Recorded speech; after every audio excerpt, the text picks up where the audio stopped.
آج کا ٹاپک انتہائی اہم ہے، بڑا ہی سننے والا ہے۔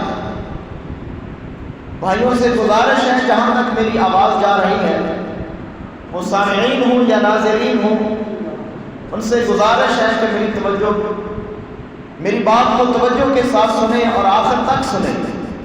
انشاءاللہ آواز سمجھ میں آئے گی، اور بڑی اہم ترین باتیں ہیں، بڑی حساس ترین باتیں ہیں۔ اللہ سے دعا ہے اللہ کما ہم کو وہ بیان کرنے کی توفیق عطا فرمائے۔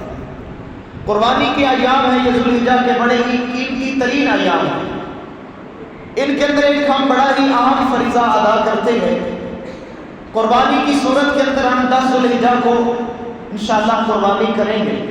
میں اللہ سے دعا کرتا ہوں اللہ تعالی ہم سب کی قربانیاں قبول فرمائے۔ اللہ سے دعا ہے اللہ اپنی رحمت کے ساتھ جتنے بھی مسلمان قربانیاں کر رہے ہیں اللہ ان کی قربانیاں قبول فرمائے۔ تو سب سے پہلے قربانی کی اہمیت بیان کرتے ہیں، اس کے بعد انشاءاللہ قربانی کی قبولیت کی شرائط میں آپ کے سامنے رکھوں گا کہ کن شرائط کی بنیاد کے اوپر قربانی قبول ہوتی ہے اور کن گناہوں کی وجہ سے قربانی قبول نہیں ہوتی، قربانی ضائع ہو جاتی ہے۔ وہ گناہ کون سے ہیں اور وہ شرائط کون سے ہیں جن کی بنیاد کے اوپر کسی بھی قربانی کرنے والے کی قربانی قبول ہوتی ہے؟ تو سب سے پہلے اس کی اہمیت بیان کرتے ہیں، سورہ الحج ہے، آیت نمبر 34 ہے۔ اللہ فرماتے ہیں وَلِكُلِّ أُمَّةٍ جَعَلْنَا مَنْسَكًا، ہم نے ہر امت کے لیے قربانی کا قاعدہ رکھا ہے۔ یعنی جتنی امتیں اس دنیا کے اندر آئی ہیں ساری امتوں کے لیے اللہ نے یہ قربانی کا دستور رکھا ہوا ہے۔ یعنی یہ قربانی صرف ہمارے اوپر فرض نہیں ہے یا ہمارے اوپر لازم نہیں ہے، بلکہ جتنی امتیں آئی ہیں ان کے اندر بھی قربانی موجود تھی۔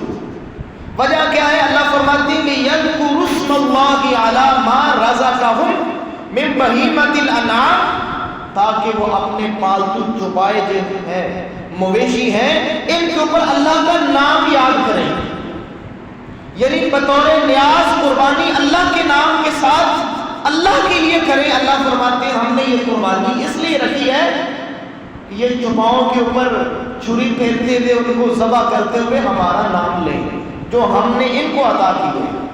اللہ فرماتے ہیں ما رزقہم، جو ہم نے ان کو عطا کی ہے۔ اور آگے اللہ فرماتے ہیں فَإِلَٰهُكُمْ إِلَٰهٌ وَاحِدٌ، بس تمہارا الہ ایک ہی الہ ہے، تمہارا معبود ایک ہی معبود ہے جو عبادت کے لائق بھی ہے اور نظر و نیاز بھی اسی کے لیے ہے۔ یہ قربانی ایک نیاز ہے اور یہ نیاز اللہ کے نام کے لیے ہے، اور نظر بھی عبادت ہے، نیاز بھی عبادت ہے، اور یہ ہر قسم کی عبادت اللہ کے لیے ہے کیونکہ وہی معبود ہے۔ اور آگے اللہ فرماتے ہیں فَلَهُ أَسْلِمُوا، بس اللہ کے لیے مطیع ہو جاؤ، فرما بردار ہو جاؤ۔ کسی کے لیے اگر باادب ہونا ہے، مطیع ہونا ہے، اطاعت گزاری کا راستہ اختیار کرنا ہے، کسی کے سامنے جھکنا ہے، وہ صرف اللہ کی ذات ہے۔ اور اینڈ پہ اللہ کیا فرماتے ہیں وَبَشِّرِ الْمُخْبِتِينَ، اے محمد صلی اللہ علیہ وسلم آپ ان لوگوں کو خوشخبری سنا دیجئے جو عاجزی اختیار کرتے ہیں، جو جھک جاتے ہیں، اللہ کے سامنے بجھ جاتے ہیں، سر تسلیم خم کر دیتے ہیں۔ اے میرے نبی محمد صلی اللہ علیہ وسلم آپ ان کو خوشخبری سنا دیجئے، ان کے لیے خوشخبری ہے۔ اسی طرح میرے محترم بھائیو جناب محمد الرسول اللہ صلی اللہ علیہ وسلم کی حدیث ہے ابو داؤد کے اندر 2788 نمبر کے اوپر حسن درجے کی حدیث ہے۔ صحابہ بیان کرتے ہیں وَنَحْنُ وَقُوفٌ مَعَ رَسُولِ اللَّهِ صلی اللہ علیہ وسلم بِعَرَفَاتٍ، ہم عرفات کے میدان کے اندر محمد الرسول اللہ صلی اللہ علیہ وسلم کے ساتھ ٹھہرے ہوئے تھے۔ میں دعا کرتا ہوں میرے محترم بھائیو آمین کہیے، اللہ ہمیں بھی عرفات کی حاضری نصیب فرمائے، اللہ ہمیں بھی عرفات کے جو بھی مناسک ہیں اللہ اپنی رحمت کے ساتھ ہمیں ادا کرنے کی توفیق عطا فرمائے۔ صحابہ بیان کرتے ہیں اللہ کے نبی کے ساتھ عرفات کے میدان کے اندر تھے۔ اللہ کے نبی کیا فرماتے ہیں یا ایھا الناس، اے لوگو، ان علی کل اہل بیت، بے شک ہر گھر والے کے اوپر، فی کل عام، ہر سال اضحیہ ایک قربانی ہے۔ یعنی میرے نبی حکم دے رہے ہیں ہر گھر والے کے اوپر ہر سال ایک قربانی ہے جو اللہ کے لیے بطور نیاز قربانی کرے. یہ تھی میرے محترم بھائیوں اہمیت. اس کا ذکر قرآن کے اندر بھی ہے اور محمد الرسول اللہ صلی اللہ علیہ وسلم کے فرامین کے اندر بھی ہے. آپ ہر سال 2 مینڈے اللہ کے راستے میں قربان کرتے تھے. اور اسی طرح اللہ کے نبی نے جب حج ادا کیا تو بہت سارے اونٹ اللہ کے راستے میں قربان کیے. سب سے بہترین قربانی جو ہے، جو فضیلت والی قربانی ہے، وہ اونٹ کی قربانی ہے. اونٹ کی قربانی کے بعد گائے کی قربانی ہے. گائے کی قربانی کے بعد جو گائے، بکرا ہے، دمبا ہے، اس قسم کے جو پالتو جانور ہیں ان کی قربانی ہے. سب سے جو عظیم قربانی ہے میرے محترم بھائیوں وہ اونٹ کی قربانی ہے. اللہ سے دعا ہے اللہ ہمیں بھی عمل کرنے کی توفیق عطا فرمائے. تو میرے محترم بھائیوں ہر بندہ قربانی کرتا ہے، شوق کے ساتھ بھی کرتا ہے، ذوق کے ساتھ بھی کرتا ہے. کئی ایک قسمیں ہوتی ہیں اور کئی ایک نیتیں ہوتی ہیں کہ انسان قربانی کرتا ہے. تو چند شرائط میں آپ کے سامنے رکھتا ہوں. میرے آپ تمام بھائیوں سے گزارش ہے کہ بات توجہ کے ساتھ سنیں، انشاءاللہ بات سمجھ میں آئے گی. اور یہ شرائط بڑی ہی اہمیت کی عمل ہے. ان میں سے اگر ایک شرط بھی نہ ہوئی قربانی قبول نہیں ہوگی. آپ کے پیسے ضائع ہو جائیں گے، آپ کا خرچ کیا ہوا مال ضائع ہو جائے گا. اللہ سے دعا ہے اللہ تعالیٰ مجھے کما کو بیان کرنے کی توفیق عطا فرمائے. سب سے جو پہلی شرط ہے کہ جو قربانی کرنے والا انسان ہو وہ موحد ہو، توحید والا ہو، توحید پرست ہو. اللہ تعالیٰ اس کی قربانی قبول کرتے ہیں جو انسان موحد اور توحید پرست ہوتا ہے. جس کے اندر شرک ہوتا ہے اللہ اس کے عمل ضائع کر دیتے ہیں. اب دلیل سنیے میرے محترم بھائیوں، سورہ زمر ہے، آیت نمبر 65 ہے. بڑی سننے والی دلیل ہے. اللہ فرماتے ہیں وَلَقَدْ أُوحِيَ إِلَيْكَ، اے محمد صلی اللہ علیہ وسلم ہم نے آپ کی طرف بھی یہ بات وحی کی ہے. وَإِلَى الَّذِينَ مِن قَبْلِكَ، اور جو آپ سے پہلے پیغمبر آئے تھے ہم نے ان کی طرف بھی وحی کی ہے. یعنی یہ جو بات اللہ بتانے لگے ہیں، اللہ فرماتے ہیں میرے نبی ہم آپ کو بھی بتا رہے ہیں اور آپ سے پہلے بھی نبیوں کو بتا چکے ہیں. بات کیا ہے؟ اللہ فرماتے ہیں لَإِنْ أَشْرَكْتَ، اے محمد صلی اللہ علیہ وسلم اگر آپ نے شرک کیا، اگر آپ نے اللہ کے ساتھ شرک کیا، لَيَحْبَطَنَّ عَمَلُكَ، میں اللہ کہہ رہا ہوں کہ میں اللہ آپ کا عمل ضائع کر دوں. میرے محترم بھائیوں بات سمجھ میں آئی کہ اگر شرک کرنے والا کوئی نبی بھی ہو، اس سے بھی شرک سرزد ہو جائے اللہ اس کے نیک اعمال ضائع کر دیتے ہیں. یہ رب کا قرآن کہہ رہا ہے. لیکن میرے محترم بھائیوں حقیقت بات یہ ہے کہ اللہ کے نبی شرک نہیں کرتے. یہاں پھر سوال پیدا ہوتا ہے کہ اللہ نے یہ نبیوں کو مخاطب کیوں کیا ہے؟ اور سب سے بڑی ہستی محمد کریم علیہ السلام ان کو مخاطب کر کے کہا کہ اگر اے محمد آپ نے شرک کیا تو ہم آپ کا عمل ضائع کر دیں گے. تو پھر اس کا جواب کیا ہے؟ نبی تو شرک نہیں کرتے. اللہ کو بھی پتا ہے کہ نبی شرک نہیں کریں گے. اس کا جواب یہ ہے کہ اللہ تعالیٰ نے ہمیں شرک کی شامت سمجھائی ہے کہ شرک اتنا بڑا کبیر گناہ ہے، اتنا بڑا جرم ہے کہ بالفرض اللہ کے اتنے مقرر بندے بھی اگر شرک کرتے ہیں ان کا عمل ضائع ہو جائے گا. میری اور آپ کی حیثیت کیا ہے؟ میں اور آپ اگر شرک کریں میرے محترم بھائیوں کیا پھر ہمارے عمل ضائع نہیں ہوں گے؟ تو جناب کا قرآن کہہ رہا ہے کہ جو بندہ شرک کرتا ہے اس کا عمل ضائع ہو جاتا ہے. تو جو بندہ مشرک ہے اس کی قربانی اللہ قبول ہی نہیں کرتے، اس کی قربانی ضائع ہو جاتی ہے، اس کی قربانی اللہ کے ہاں قبول نہیں ہوتی. جس کی ذات کے اندر، جس کی زندگی کے اندر، جس انسان کی زندگی کے اندر شرک ہے. تو میرے محترم بھائیوں میں بھی غور کروں، آپ لوگ بھی غور کریں کہ شرک کیا ہے.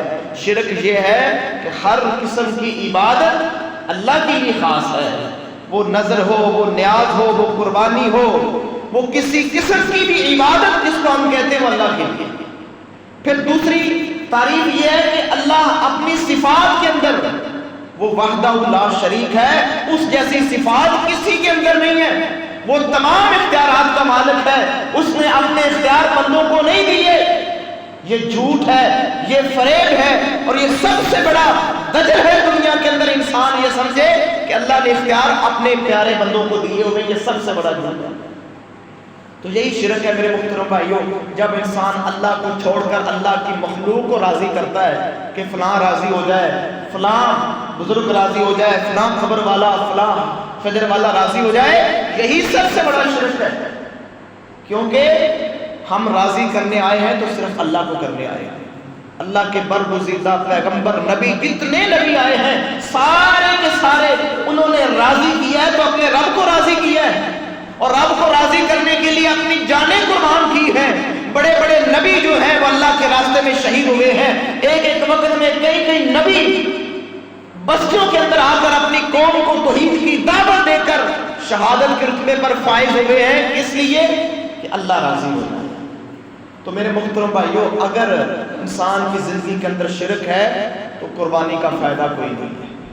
جہاں تک میری آواز جا رہی ہے، جتنے بھی سننے والے سامعین ہیں، کہ قربانی اگر کرنی ہے تو سب سے پہلے شرک سے توبہ کریں کہ اللہ ذات کے اعتبار سے بھی واحد ہے، صفات کے اعتبار سے بھی واحد ہے، ہر قسم کی عبادت اس کے لیے ہے۔ جو بھی ہم عبادت، جس کو ہم عبادت سمجھتے ہیں، وہ صرف اور صرف اللہ تعالیٰ کی ذات کے لیے۔ اللہ سے دعا ہے اللہ تعالیٰ ہمیں یہ عقیدہ توحید اپنی رحمت کے ساتھ نصیب فرمائے۔ تو اللہ فرماتے ہیں میرے نبی یہ وہی ہم نے آپ کی طرف بھی کی ہے، آپ سے پہلے جو پیغمبر آئے ان کو بھی ہم نے یہ بات بتلائی ہے کہ اگر تم شرک کرو گے تمہارے عمل ضائع ہو جائیں گے اور تم خسارہ اٹھانے والوں میں ہو جاؤ گے۔ اس لیے میرے محترم بھائیوں، جو شرک کا مرتکب ہے اس کی قربانی قبول نہیں۔ اب میرے محترم بھائیوں دوسری بات سنیں، دوسرا عمل کون سا ہے یا دوسری شرط کون سی کہ اگر وہ نہ ہو تو قربانی ضائع ہو جاتی ہے، قربانی بے فائدہ ہو جاتی ہے۔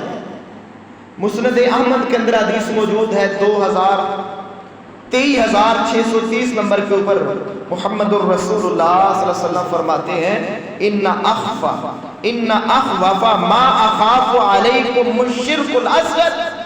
میرے نبی فرماتے ہیں میرے صحابہ میں تمہاری بابت سب سے زیادہ جس بات سے ڈرتا ہوں وہ چھوٹا شرک ہے، جس کو شرک اصغر کہتے ہیں۔ اصغر کا مطلب ہوتا ہے چھوٹا، کہ جو چھوٹا شرک ہے میں اس کی بابت تمہارے لیے ڈرتا ہوں کہ وہ تمہارے اندر نہ آ جائے۔ اب صحابہ فرماتے ہیں اللہ کے نبی وَمَا الشِّرْكُ الْأَصْغَرُ، سب سے بڑا جو چھوٹا شرک ہے وہ کون سا ہے؟ میرے نبی فرماتے ہیں قَالُوا الرِّيَاءُ، وہ دکھلاوا ہے، وہ نمود و نمائش ہے، وہ ریاکاری ہے۔ یہ چھوٹا شرک ہے کہ عبادت تو اللہ کے لیے ہے لیکن میں قربانی اس لیے کر رہا ہوں کہ لوگ کہیں گے کہ اس نے بڑی مہنگی قربانی خریدی ہے اور میں اس کا پرچار کر رہا ہوں۔ میرے محترم بھائیوں آج اگر آپ دیکھیں سوشل میڈیا کے اوپر تو باقاعدہ اشتہار چلتا ہے کہ میں نے اتنی مہنگی قربانی لی ہے اور دکھائی جاتی ہے، اس کی نمائش کی جاتی ہے۔ تو جس قربانی کی نمائش کی جائے اور جس قربانی کا دکھلاوا کیا جائے لوگوں کے سامنے اپنے آپ کو بڑا ثابت کرنے کے لیے کہ میں نے اتنی مہنگی قربانی لی ہے، میرے محترم بھائیوں یہ قربانی بے فائدہ اور بے معنی ہوتا ہے۔ تو محمد الرسول اللہ صلی اللہ علیہ وسلم فرماتے ہیں کہ میرے صحابہ وہ شرک اصغر ہے، وہ یہ ہے اور ریاکاری ہے۔ اور اللہ کے نبی پورا منظر بیان کر رہے ہیں کہ جب یہ ریاکار بندہ اللہ کے سامنے جائے گا، جو لوگوں کو دکھلانے کے لیے نمود و نمائش کے لیے نیک عمل کیا کرتا تھا، قربانی کیا کرتا تھا، جب اللہ کے پاس جائے گا تو اللہ کیا فرمائیں گے؟ یقول اللہ عز وجل لهم یوم القیامہ اذا جزی الناس باعمالهم اذهبوا الى الذین کنتم تراؤون فی الدنیا۔ اللہ فرمائیں گے آج تم میرے پاس اعمال کی جزا لینے کے لیے آ گئے ہو، دنیا کے اندر جن کے لیے تم نیک عمل کیا کرتے تھے، جن کو دکھلانے کے لیے ان کے پاس جاؤ۔ اللہ تعالیٰ دھتکار دیں گے کہ جاؤ میری بارگاہ سے چلے جاؤ، کیونکہ تم نے میرے لیے عمل کیے نہیں تھے۔ تمہاری منشا یہ تھی کہ لوگ کہیں گے کہ واہ بڑی قربانی کرتا ہے، لوگ کہیں گے بڑا نمازی ہے، لوگ کہیں گے بڑا متقی پرہیزگار ہے۔ تو نے دنیا کمانے کے لیے، دنیا کے اندر اپنا نام اور اپنی شہرت حاصل کرنے کے لیے عمل کیے تھے، جاؤ دنیا والوں کے پاس جاؤ، میرے لیے میرے پاس تمہارے لیے کچھ نہیں ہے۔ تو معلوم ہوا میرے محترم بھائیوں جو ریاکاری کرتا ہے، دکھلاوا کرتا ہے، نمود و نمائش کرتا ہے، اس کی قربانی قبول نہیں ہوتی۔ بچنا چاہیے میرے محترم بھائیوں، آپ اللہ کے لیے کر رہے ہیں، کیا ہے بتانے کی کیا ضرورت ہے کہ میں نے اتنی مہنگی قربانی دی ہے؟ میرا بکرا بڑا جناب بڑا اچھا ہے، بڑا میں نے اس کو پالا ہے، بڑا اس کو میں نے اس کا خیال کیا ہوا ہے، کیا بتانے کی ضرورت ہے؟ آپ کا اللہ تو جانتا ہے، وہ تو علیم بذات الصدور ہے، وہ تو آپ کے دلوں کے بھید جانتا ہے۔ آپ جتنی محنت کر رہے ہیں، جس قسم کی قربانی کر رہے ہیں، پیسہ خرچ کر رہے ہیں، جانور کا خیال رکھ رہے ہیں، میرا اللہ جانتا ہے، اور ایک ایک محنت کے بدلے انشاءاللہ میرا اللہ اجر عطا کرے گا۔ اللہ اتنا جانتا ہے، دنیا کو بتانے کی کیا ضرورت ہے کہ میں نے یہ قربانی کر دی؟ تو لہٰذا میرے محترم بھائیو اس سے بچنا ہے۔ سنیے میرے محترم بھائیو، سورہ انعام ہے، آیت نمبر 162 ہے۔ اس آیت کے اندر اللہ تعالیٰ نے جناب محمد الرسول اللہ صلی اللہ علیہ وسلم کو مخاطب کیا ہے، جو ہمارے پیر و مرشد ہیں، ہمارے رہنما ہیں، ہمارے لیڈر ہیں، ہمارے پیشوا ہیں، ہمارے امام ہیں، جو اماموں کے بھی امام ہیں، جو اللہ کے محبوب ترین انسان ہیں۔ ان کی زندگی کو، ان کے انداز کو اللہ نے ہمارے سامنے رکھا ہے۔ میرے نبی کیا فرماتے ہیں؟ قل، کہا نہیں، صرف نبی نے نہیں کہا بلکہ اللہ فرماتے ہیں میرے نبی آپ کہہ دیجئے، ذرا اپنی زبان سے کہہ دیجئے، ان صلاتی و نسکی و محیای و مماتی للہ رب العالمین، کہ لوگو میں محمد کی نماز، میں محمد کی قربانی علیہ السلام، اور میری زندگی حتیٰ کہ میرا دنیا سے جانا بھی للہ رب العالمین، رب العالمین کے لیے ہے، جو رب العالمین اس کے۔ تو بات کتنی واضح ہو گئی کہ جب امام کائنات، اماموں کے امام کی زندگی، اس کی نماز، اس کی قربانی، اس کی زندگی کے اندر ہر پل ہر لمحہ شامل ہے، جب اس کی زندگی ساری کی ساری اللہ کے لیے ہے، تو پھر میں قربانی لوگوں کو کیوں دکھلاؤں؟ پھر میں لوگوں کے لیے نماز کیوں پڑھوں؟ پھر میں لوگوں کے لیے منکروں پر پرہیزگار کیوں کروں؟ پھر میں لوگوں کے اندر نیک مشہور ہونے کے لیے نیکی کیوں کروں؟ میں نیکی کروں تو صرف اپنے رب کو راضی کرنے کے لیے۔ تو معلوم ہوگا میرے محترم بھائیوں، اخلاص کے بغیر قربانی جو ہے وہ بے معنی اور بے فائدہ ہو جائے گی۔ ایسی قربانی کا فائدہ ہی کوئی نہیں ہے جو قربانی محض لوگوں کو دکھلانے کے لیے اور بلے بلے اور واہ واہ کروانے کے لیے، مشہور ہونے کے لیے کہ میں نے بڑی مہنگی قربانی کی ہے، بڑی، اور میں 2 قربانیاں کرتا ہوں، میں ہر سال 3 کرتا ہوں، یہ باتیں میرے محترم بھائیوں مشہور کرنے کی ضرورت نہیں ہے۔ اگر یہ کریں گے تو قربانی ضائع ہو جائے گی۔ اللہ سے دعا ہے اللہ تعالیٰ محفوظ فرمائے، اللہ اپنی رحمت کے ساتھ ہم سب کو اخلاص نصیب فرمائے۔ میرے محترم بھائیوں، جو تیسری شرط ہے قربانی کے قبول ہونے کی، سورہ المائدہ ہے، آیت نمبر 27 ہے۔ اللہ فرماتے ہیں وَاتْلُ عَلَيْهِمْ نَبَأَ ابْنَيْ آدَمَ بِالْحَقِّ، اے محمد صلی اللہ علیہ وسلم آپ ان کے سامنے آدم علیہ السلام کے بیٹوں کا ذرا واقعہ سنائیں، حق کے ساتھ ذرا اس واقعے کی تلاوت کیجئے۔ اِذْ قَرَّبَا قُرْبَانًا، جب ان دونوں نے قربانی کی، یعنی آدم علیہ السلام کے بیٹے قربانی کر رہے ہیں۔ معلوم ہوگا کہ یہ قربانی بڑی پیچھے سے اس کی ہسٹری ہے، آدم علیہ السلام سے یہ قربانی چلی آ رہی ہے۔ تو آدم علیہ السلام کے دونوں بیٹوں نے قربانی کی۔ اب اللہ کیا فرماتے ہیں؟ فَتُقُبِّلَ مِنْ أَحَدِهِمَا، ان دونوں میں سے اللہ فرماتے ہیں ہم نے ایک کی قربانی قبول کر لی، اور ایک کی قربانی اللہ فرماتے ہیں ہم نے قبول نہیں کی۔ اب میرے محترم بھائیو سوال پیدا ہوتا ہے کہ بیٹے نبی کے ہیں، آدم کے بیٹے علیہ السلام نبی کے بیٹے ہیں، دونوں قربانیاں کر رہے ہیں، لیکن ایک کی قربانی قبول ہوئی ہے، ایک کی نہیں ہوئی ہے، وجہ کیا ہے؟ اب میرے محترم بھائیو سنیے، جب ایک کی قربانی اللہ نے قبول کر لی، جس کی قبول نہیں ہوئی وہ کیا کہتا ہے؟ قَالَ لَأَقْتُلَنَّكَ، میں تجھے قتل کر دوں گا۔ جس کی قربانی قبول نہیں وہ دھمکی دیتا اپنے اس بھائی کو کہ تیری قربانی قبول ہو گئی ہے، میری قبول نہیں ہوئی ہے، لہٰذا میں تجھے قتل کر دوں گا۔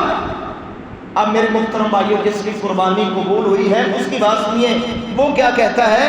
کہتا ہے قال انما يتقبل الله من المتقين، بے شک اللہ تعالیٰ پرہیزگاروں کی قربانی قبول کرتا ہے۔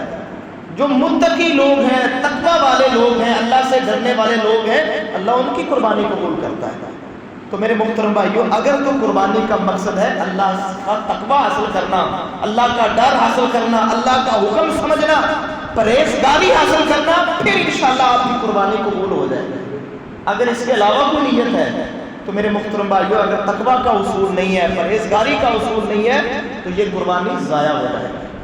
اس لیے میرے محترم بھائیو نیت بنائے، کوئی بھی عمل کرے پیچھے مقصد یہ ہو کہ اللہ کو راضی کرنا ہے، اللہ کے حکم کی تعمیل کرنی ہے، اللہ سے تقویٰ حاصل کرنا ہے، پرہیزگاری کا راستہ اختیار کرنا ہے۔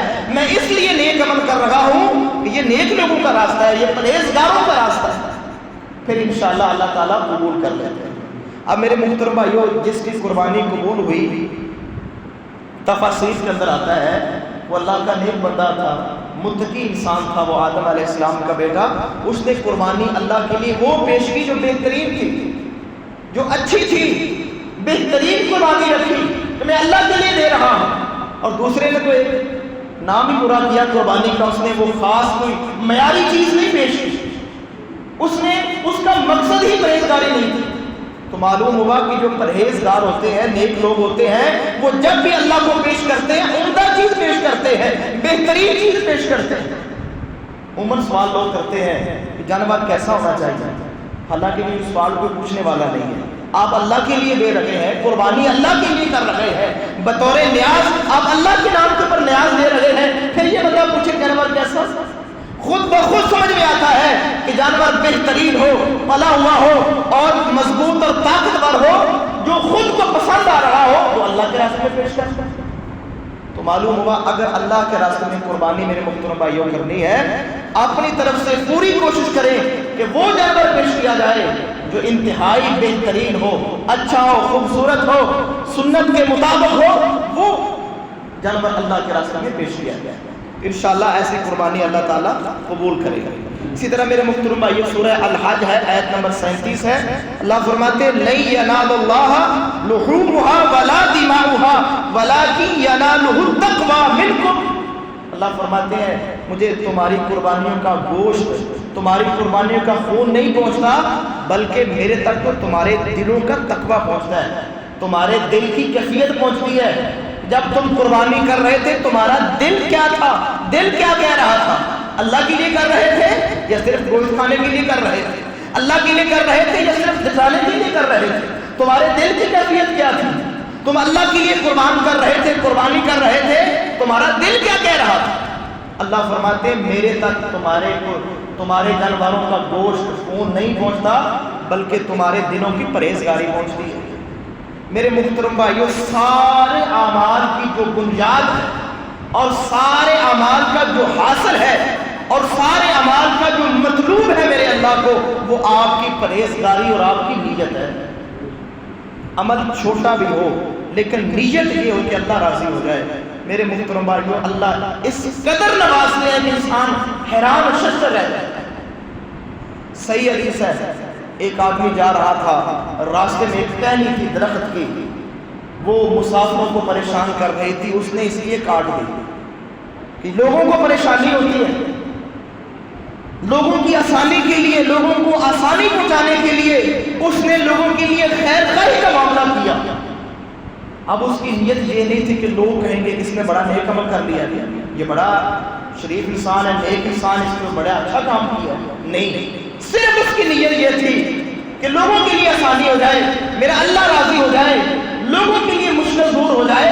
تو میرے محترم بھائیوں اللہ تعالیٰ کو اس کا یہ عمل اتنا پسند آیا، ایک چھوٹے سے عمل کی بنیاد کے اوپر اللہ تعالیٰ نے اس کو جنت عطا کر دی۔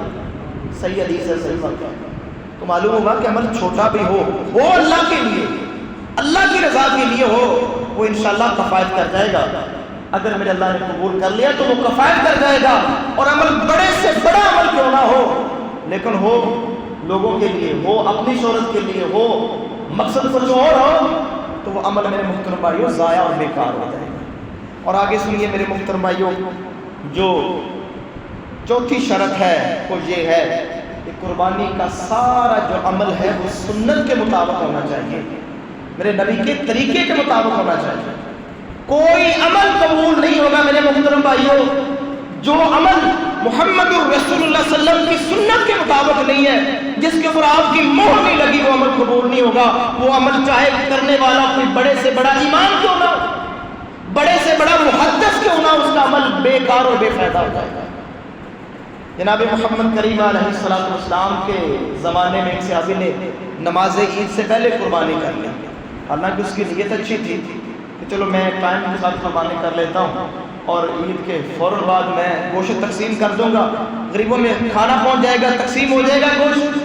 نیت اچھی تھی لیکن عمل سنت کے ساتھ مطابقت نہیں رکھتا تھا۔ میرے نبی نے فرمایا تیری قربانی نہیں ہے، وہ صدقہ ہو سکتا ہے لیکن قربانی نہیں ہے، قربانی دوبارہ کرنی پڑے گی، کیونکہ میں محمد کا طریقہ ہے کہ عید کی نماز ادا کرنے کے بعد، خطبہ سننے کے بعد، دعا کے بعد قربانی ہوگی تو وہ قربانی ہوگی۔ اسی طرح میرے محترم بھائیوں، جانور ذبح کرنا ہے، سنت طریقہ ہے کہ اس کے اوپر پڑھیں بسم اللہ واللہ اکبر، یہ میرے نبی نے کلمات سکھلائے ہیں، یہ سنت طریقہ ہے۔ قربانی کا جتنا عمل ہے کوشش کرے حد الامکان ہو سکے سارے کا سارا عمل سنت کے مطابق، انشاءاللہ ایسی قربانی پھر رنگ لائے گی اور انشاءاللہ اللہ تعالیٰ اس کو قبول فرمائے گی۔ اسی طرح میرے محترم بھائی، جو پانچویں شرط ہے یہ بڑی حساس ہے، اگر آپ کو کوئی اس میں مشکل لگے میرے محترم بھائیوں، میں ایڈوانس معذرت چاہتا ہوں۔ بات وہی ہے جو محمد کریم علیہ السلام سے ثابت ہے، یہ بڑی ہی حساس ترین بات ہے کہ قربانی کرنے والا بندہ نمازی ہو، نمازی بندے کی قربانی قبول ہوتی ہے۔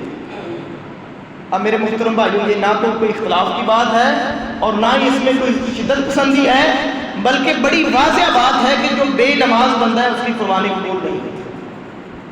قربانی تو قربانی رہے گی میرے محترم بھائیوں، اس کا کوئی عمل ہی قبول نہیں ہوتا۔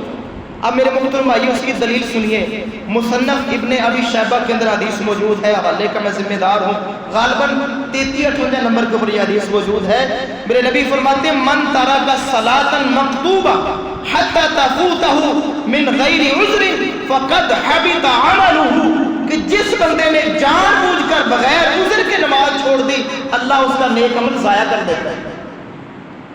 یہ صحیح حدیث ہے۔ اور آگے سنیے میرے محترم بھائیوں، سکہ بند حدیث سنیے، صحیح بخاری کے اندر 553 نمبر کے اوپر حدیث موجود ہے۔ نبی علیہ السلام فرماتے ہیں فإن النبی صلی اللہ علیہ وسلم قال من ترک صلاۃ العصر فقد حبط عملہ، کہ جس بندے نے جان بوجھ کر نماز عصر چھوڑ دی اس کا نیک عمل ضائع ہو جاتا ہے۔ اب میرے محترم بھائیوں، میں بھی اس کے اوپر غور کروں، آپ بھی اس کے اوپر غور کریں کہ کتنا حساس معاملہ ہے کہ قربانی کے لائن میں تو ہم سب لگ جاتے ہیں، سارے قربانی کرنے کے لیے تیار ہو جاتے ہیں، لیکن جب میرے محترم بھائیوں نماز کا وقت آئے، جس کو اللہ بھی فرض کہتے ہیں، محمد کریم علیہ السلام نے اس کو فرض کیا ہے، جس کو ساری زندگی میرے نبی نے نہیں چھوڑا، آپ تکلیف کے اندر تھے، بیمار تھے، تب بھی مسجد کے اندر آئے تھے، اتنی فکر نماز کی ہے میرے محترم بھائیوں۔ امام کائنات محمد رسول اللہ صلی اللہ علیہ وسلم کے جو آخری کلمات ہیں دنیا سے جاتے ہوئے وہ یہی ہیں کہ لوگوں صلاۃ نماز کا خیال کرنا، نماز کی فکر کرنا۔ اب میرے محترم بھائیوں، قربانی کی فکر تو سب کو ہو جاتی ہے، لیکن نماز میں بھی غور کروں اور آپ بھی غور کریں کہ نماز کے لیے کتنی فکر ہے۔